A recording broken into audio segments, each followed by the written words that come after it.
Salatullah, salamullah ala taha rasulillah. Salatullah, salamullah. Meskipun dia mendatangkan istrinya, maksudnya menggauli istrinya yang sah, tapi karena di bulan Ramadan itu adalah waktu puasa, waktu menahan, dia langgar secara syar'i itu, maka perbuatannya maksimal. Assalamualaikum warahmatullahi wabarakatuh.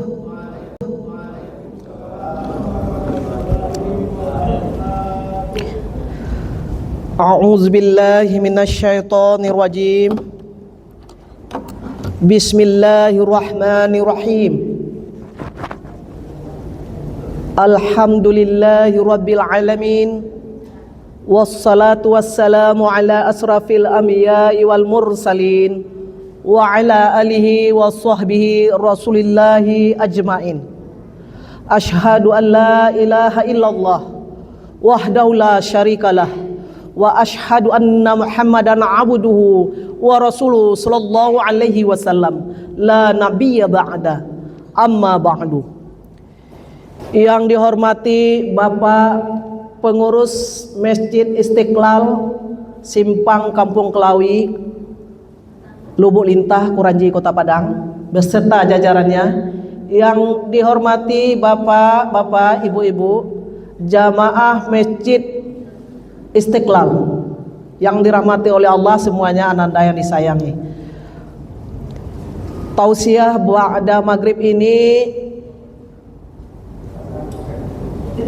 kita beri judul, sebelum masuk kepada tausiah tentunya kita bersyukur kepada Allah. Jangan pernah lupa untuk bersyukur. Bersyukur dalam keadaan apapun, tanpa mengenal nominal. Banyak sedikit tetap bersyukur. Hujan pun alhamdulillah tetap bersyukur. Makanya kami alhamdulillah hadir di sini meskipun diguyur hujan lebat dengan memakai jaket ini basah. Mohon maaf tidak dibuka jaketnya karena basah kuyup. Dan senantiasa kita selalu berselawat kepada Rasulullah sallallahu alaihi wasallam yang telah membawa umatnya dari kegelapan jahiliyah kepada alam yang terang benderang dan penuh peradaban dan keimanan kepada Allah Subhanahu wa taala. Jangan pernah lupa dan enggan berselawat, karena dengan berselawat kita salah satunya diantaranya adalah dimudahkan kehidupan di dunia, di akhirat, dan diberikan syafaat nantinya. Baik, saudaraku kaum muslimin yang beriman, ada yang menanyakan kepada kami, makanya kami jadikan judul kajian kefarat atau kifarat orang yang berhubungan suami istri di bulan Ramadan. Dia tidak sanggup berpuasa 2 bulan berturut-turut. Kalau memerdekakan budak kan tidak ada lagi budak zaman sekarang. Makanya jatuh kepada yang kedua, yaitu puasa 2 bulan berturut-turut dia tidak sanggup. Dia pilih yang ketiga, yaitu memberi makan fakir miskin sebanyak 60 orang. Dia mampu hanya 3 orang. Bagaimana hukumnya katanya? Bapak Ibu yang dirahmati oleh Allah Subhanahu wa taala, kifarat itu adalah semacam hukuman sebagai penebus dosa.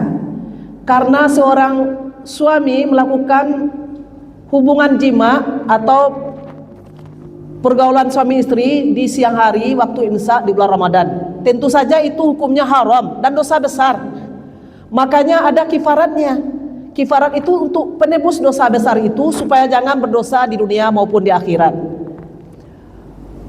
Ada seorang laki-laki yang datang kepada Rasulullah sallallahu alaihi wasallam di dalam hadis Nabi ya ini ya. Faqala halaqtu waqa'tu ala ahli fi Ramadan.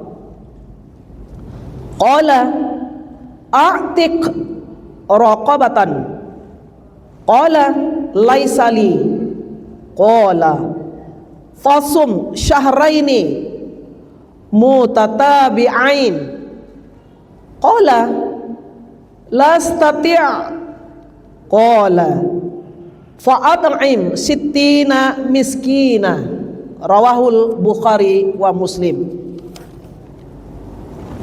Bapak Ibu yang dirahmati oleh Allah, ini dasar hadisnya dari riwayat Imam Bukhari Muslim yang baru saya bacakan. Artinya,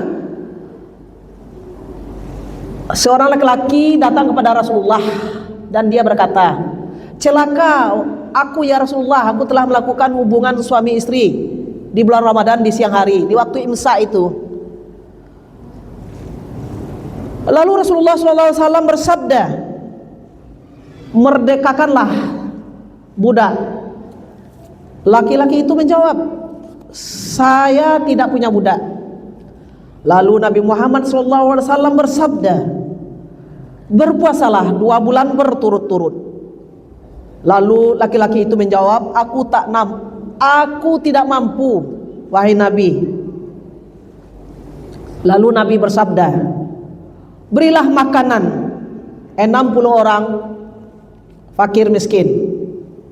Hadis diriwayatkan oleh Imam Bukhari dan Imam Muslim.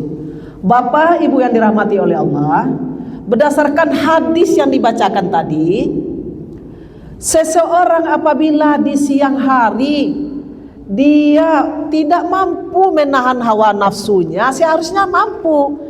Karena bulan Ramadan itu adalah mendidik momentum untuk menahan hawa nafsu, untuk mampu bersabar. Disahkan, dibolehkan, dihalalkan melakukan hubungan suami istri apabila telah waktu maghrib, artinya telah berbuka, sampai nanti waktu subuh sebelum imsak. Tapi apabila telah imsak menahan, dia lakukan hubungan suami istri, itu haram dan dosa besar. Maka sebagai penebusnya adalah dengan kifarat tadi.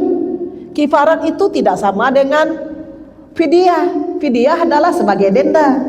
Seorang ibu hamil ya menyusui, dia membayar fidyah,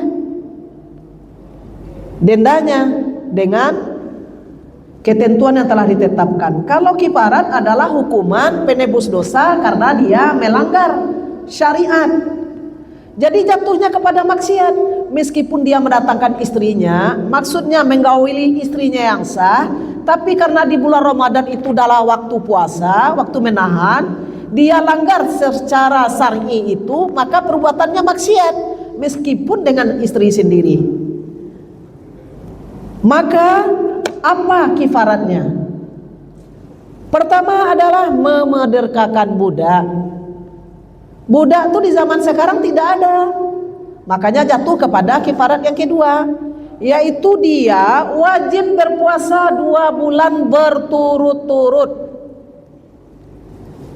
Ya, kalau tidak mampu karena sakit atau karena alasan secara syar'i, contoh dia menderita penyakit mah akut atau penyakit diabetes, penyakit ginjal, dan penyakit-penyakit yang ditangani secara khusus oleh dokter dan dia harus minum obat, tidak bisa tidak minum obat. Itu alasan secara syar'i. Boleh tidak mampu berpuasa 2 bulan berturut-turut, jatuhlah kepada yang ketiga kifaratnya, yaitu memberi makan 60 orang fakir miskin. Masing-masing mendapatkan 1 mud. 1 mud itu setara dengan 750 gram atau 3/4 kilogram makanan pokok yang harus dia kasihkan kepada sebanyak 60 orang fakir miskin, yang setiap 60 orang itu orangnya berbeda-beda. Jadi 60 orang itu dikasihnya makanan pokok berbeda-beda orangnya. Nah, kemarin kan timbul pertanyaan kepada saya tidak mampu berpuasa, katanya saya hanya mampu memberi makan fakir miskin itu, tapi saya tidak mampu 60 orang, cuma 3 yang mampu katanya. Kalau 3 yang mampu saat ini, kalau sudah ada kemampuan finansial untuk memberikan makanan tadi, boleh dicicil Bapak Ibu yang dirahmati oleh Allah. Meskipun di jemaah sini tidak ada melakukan kifarat itu, mana tahu ada di masyarakat Bapak Ibu juga bisa menyampaikan sebagai corongnya karena sudah mendengar tausiah atau kajian pada saat ini. Jadi harus lunas 60 orang fakir miskin itu dia beri makanan pokok tadi sebanyak satu mud itu 750 gram atau 3/4 kilogram makanan pokok. Apa yang dimakan sehari-hari sesuai dengan apa yang makannya itulah, yang dikonsumsinya itulah yang akan diberikan. Jadi kalau 3 tentu tidak sah, berarti dia terutang kifaratnya. Jadi kalau menurut sebagian pendapat ulama, jumhur ulama, wajib dia memberi makan itu sebanyak 60 orang fakir miskin dengan orang yang berbeda-beda, dicicil. Mungkin saat ini rezekinya baru ada 3, kemudian sudah ada rezeki lagi untuk 10 orang, bayar lagi. Kemudian bulan depan masih ada dia kemampuan untuk mencicil, cicil lagi sampai 60 orang fakir miskin itu selesai dia beri makanan pokok tadi seperti yang dikonsumsinya tadi. Ya lengkap dengan lauk pauknya lah. Namanya makanan tentu tidak mungkin nasi aja putih yang dimakan, ya kan? Jadi tidak sah kalau 3 orang saja, harus dicicil. Berarti yang melakukan pelanggaran atau yang berjima di siang hari di bulan Ramadan tadi, dia membayar kifarat, dia pilih yang terakhir, hanya mampu memberi 60 orang fakir miskin. Ia kalau tidak mampu tidak boleh 3 seperti pertanyaan kepada saya tadi. Bagaimana tuh, saya cuma 3 orang bisa mampu mengasih. Kalau saat ini rezekinya ada 3 orang, ya tunaikanlah. Bulan depan ada untuk 10 orang, tunaikanlah. Bulan berikutnya ada 5 orang, tunaikanlah sampai jumlahnya 60 orang. Kalau dia masih belum lunas mencicilnya, bagaimana Bu? Sementara dia sudah meninggal, makanya dia terhutang. Wajiblah ahli warisnya membayarkan dengan harta warisannya kepada orang yang melakukan hubungan suami istri tadi. Tapi catatan pentingnya begini, kalau umpamanya laki-laki itu, suami itu yang kuat memaksa istrinya untuk bergaul di siang hari suami istri, seperti kemarin keluar saja di beranda YouTube, walaupun kita tidak memencet YouTube, yang trending itu keluar di YouTube itu di berandanya. Dia paksa istrinya untuk ke kamar, direkam mungkin oleh tetangganya, jadi keluar di YouTube, trending aja, nampak aja di beranda itu. Istrinya sudah menangis, memekik, tidak mau, dipaksanya juga. Kalau hal yang demikian, catatan pentingnya tidak wajib. Bagaimana? Seorang istri tidak wajib membayar kifarat, yang diwajibkan adalah suaminya. Tapi kalau suami istri itu dengan sukarela melakukan, tidak menolak, keinginannya juga ada, berarti kan secara sukarela tuh, secara sadar dia itu tidak ada paksaan. Berarti kedua-duanya dalam pandangan Imam Syafi'i, dia dibebankan kedua-duanya membayar kifarat. Tapi kalau suaminya saja yang kuat, yang memaksa istri dalam keadaan paksaan, dia tidak suka, dia tidak rela, makanya suami saja yang dikenakan kifarat. Itu menurut mazhab Imam Syafi'i.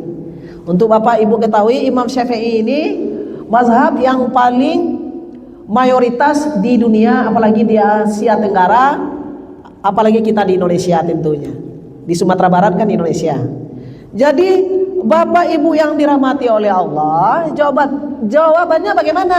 Apabila yang pertama tidak ada lagi mampu di zaman Rasulullah tuh kan, sekarang tidak di zaman Rasulullah lagi, tidak ada denda tuh yang memerdekakan budak lagi. Budak tuh dulu kan dibeli, bisa diperlakukan apa saja oleh tuannya, kemudian dimerdekakan. Sekarang nggak ada lagi budak itu, makanya jatuh kepada kifaratnya. Yang kedua adalah berpuasa 2 bulan berturut-turut. Kalau tidak mampu karena sakit dan karena ada alasan syar'i tadi, karena minum obat, sakit khusus, penanganan dari dokter, makanya dia jatuh kepada yang 3, yaitu memberi makan fakir miskin sebanyak 60 orang. Bila ketiga-tiganya tidak mampu dia membayar kifarat tadi, dia berkewajiban membayar hutangnya sampai dia sanggup, sampai dia mampu. Jadi tidak boleh tidak. wajib dicicil, wajib diangsur sampai lunas. Dan pasangan suami istri tersebut, di samping dia telah membayar kifarat tadi, dia juga diwajibkan mengqada puasa sebanyak yang dia batalkan karena melakukan hubungan suami istri di bulan Ramadan tadi. Jadi Bapak Ibu yang dirahmati oleh Allah, jawaban pertanyaan dari jemaah tadi, saya mampunya 3, bagaimana itu? Tidak syah, masih terhutang. Makanya wajib melunasi dengan cara dicicil sampai selesai 60 orang fakir miskin. Kalau belum selesai, tahu ajal menjemput, dia dipanggil oleh Allah meninggal dunia, wajib keluarganya, ahli warisnya membayarkannya dari harta warisan itu atas nama dia, baru lunas kewajibannya.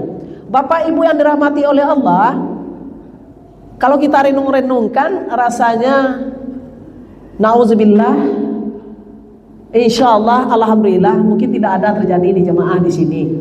Sebenarnya Ramadan itu kan melatih mental kita agar taat, agar patuh, agar soleh, memperbanyak ibadah, menjauhkan diri dari hal-hal yang membatalkan puasa. Mungkin karena kekurangan imannya, karena kekurang pahamannya terhadap ajaran agama Islam itu sendiri, sehingga seakan-akan dia enteng saja melanggar, tidak menunaikan kewajibannya atau melanggar dengan sengaja.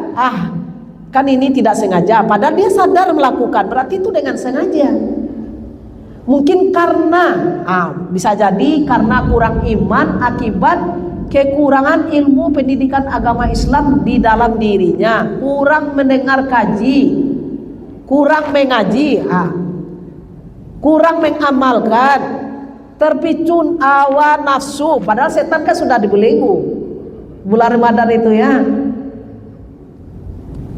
Pintu-pintu surga dibuka seluas-luasnya, pintu neraka ditutup serapat-rapatnya, setan-setan dibelenggu sekuat-kuatnya, tapi dirinya masih tidak mampu menjaga apa yang membatalkan puasa tadi. Jadi itulah Bapak Ibu yang dirahmati oleh Allah Subhanahu wa taala, jawabannya seseorang yang membatalkan puasa di bulan Ramadan, melakukan hubungan suami istri, dia dikenakan dengan kifarat yang 3 tadi. Di kifarat itu dibebankan kepada suami menurut Imam Syafi'i. Tapi kalau suami istri itu dengan sukarela istrinya melakukan, berarti kedua-duanya dikenakan. Bapak Ibu yang dirahmati oleh Allah, apa dasarnya? Dasarnya adalah hadis Rasulullah SAW yang saya bacakan tadi, di mana seorang laki-laki datang menemui Rasulullah karena dia bertanya dengan penuh tergesa dan penyesalan lah, dia bertanya karena telah membatalkan puasanya dengan mendatangi istrinya di bulan Ramadan. Makanya dijawab oleh Rasulullah, memerdekakan budak, kemudian berpuasa 2 bulan berturut-turut. Laki-laki itu juga tidak mampu, makanya yang ketiga adalah memberi makan fakir miskin sebanyak 60 orang. Makanya mari Bapak Ibu, termasuk kita semuanya tanpa disebutkan lagi, insyaallah alhamdulillah sekarang kan sudah Syawal ini, dimana orang sedang giat, terpacu dan termotivasi melakukan yang namanya puasa sunnah, yaitu puasa 6 di bulan Syawal. Tapi hendaklah dalam hadis Rasulullah SAW kuat ini, hendaklah puasa yang batal itu yang diqadha dulu. Puasa Ramadan yang wajib itu yang diqadha dulu. Bisa jadi mungkin karena sakit atau sedang dalam perjalanan, itu yang diqadha wajib diganti dulu, baru selanjutnya puasa 6 bulan Syawal itu puasa sunnah tadi. Bapak Ibu yang dirahmati oleh Allah Subhanahu wa taala, jadi begitulah kifarat itu dibebankan kepada seorang suami, bukan kepada seorang istri. Tapi apabila kedua-duanya atau istri itu sukarela melakukan, maka dibebankan kepada kedua-duanya.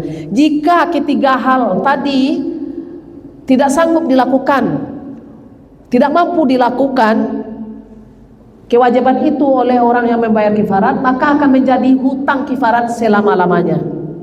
Jadi dia wajib mampu menunaikannya, melunasinya. Selain kifarat, pasang suami istri itu juga tetap wajib mengqada, mengganti puasa yang batal tersebut. Jadi itulah Bapak Ibu jawabannya. Selama ini Bapak Ibu mungkin sudah tahu juga ya, tapi yang rincian seperti sekarang kan baru hari ini ya Pak ya. Bagaimana Bu? Bapak, ada yang bertanya dalam hal ini? Ada yang bertanya?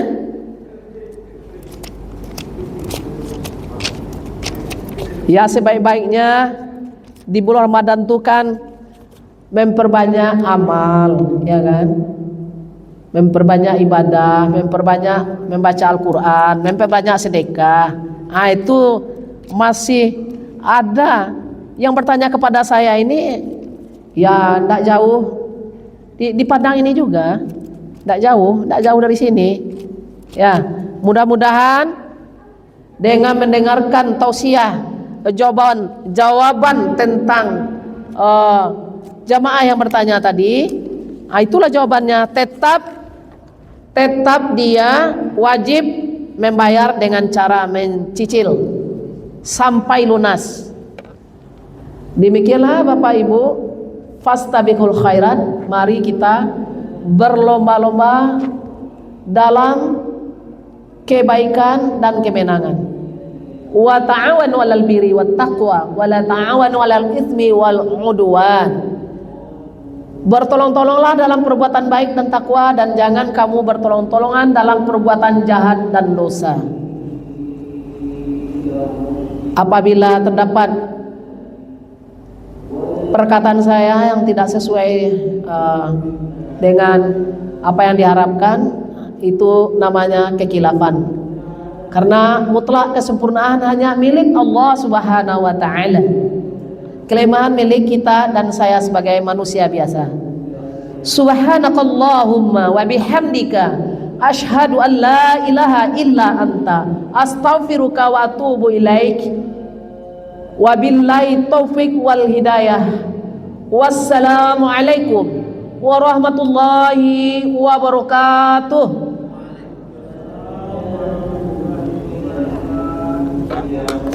Sallallahu ala Muhammad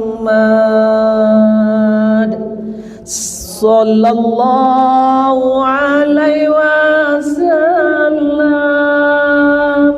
Sallallahu ala Muhammad sallallahu alaihi wasallam. Ya Nabi, salamu alaika. Ya Rasul, salam alaika. Baik Bapak Ibu, karena sebentar lagi azan Isya. Terima kasih, saya pamit. Wabillahi taufiq wal hidayah. Wassalamualaikum warahmatullahi wabarakatuh. Ala Yasin Habibillah.